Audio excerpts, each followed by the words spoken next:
Let's go. Oh, you know who we haven't heard from for a while? Our friend Tamisha in New York City. Tamisha, welcome.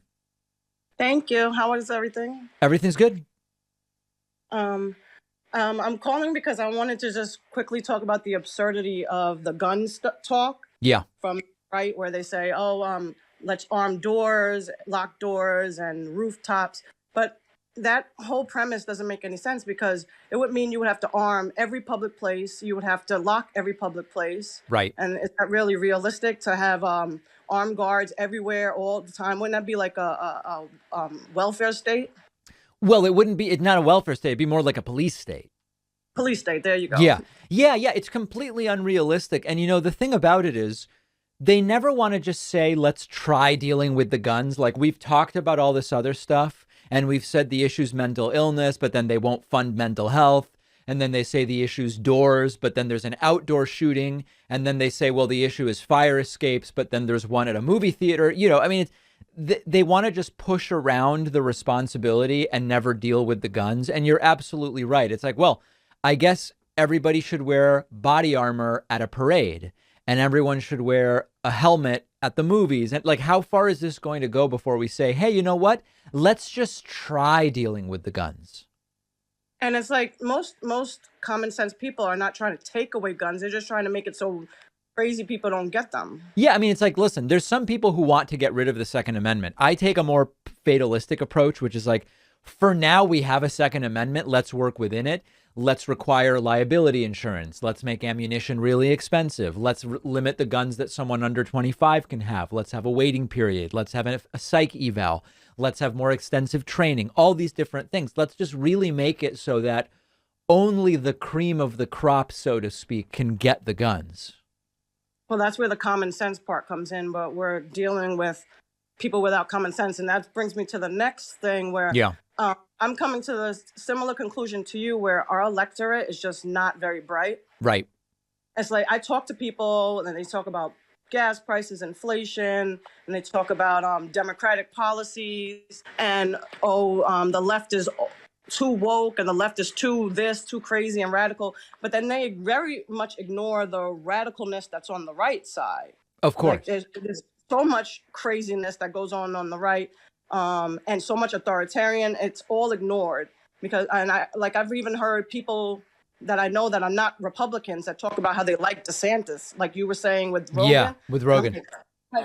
I'm like, really? And I don't like to play the race card, but I'm like, you're a person of color. I really don't understand. You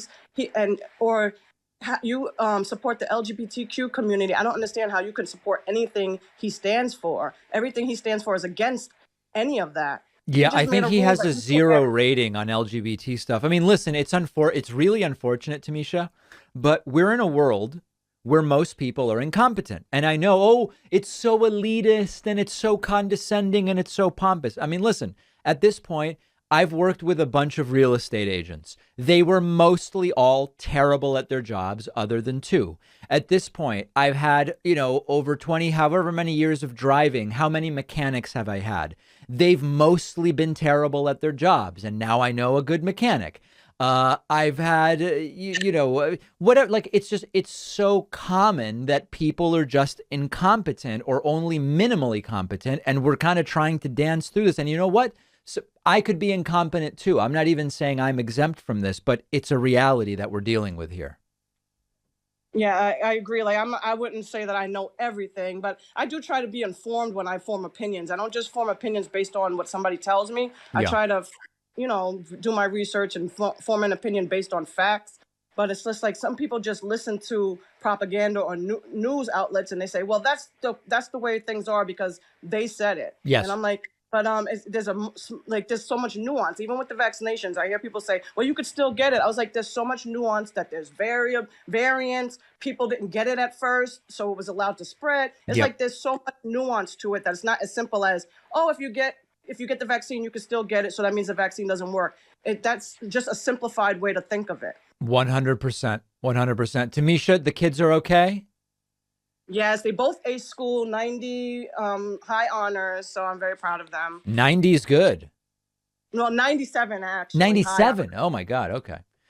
All right. Well, great to hear from you. I appreciate it. Thank you. All right. There's Tamisha from New York City. Always great to hear from her. One of our sponsors is Immi. Hands down, some of the best ramen noodles I've had. Just like any instant ramen, you pop Immi into the microwave or on the stovetop for a few minutes and it's ready to go.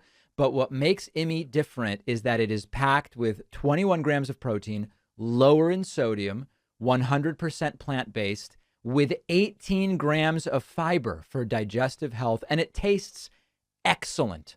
So many of the other ramens are bland, simple, artificial. Immi uses high quality ingredients and recipes. You get a zing of flavor I've never had with any instant ramen. Immi comes in amazing flavors like spicy beef, tom yum shrimp, and black garlic chicken. If you try Immi and don't love it, you get your money back. You'll get $5 off when you go to immieats.com/Pacman and use the code Pacman at checkout. The link is down below.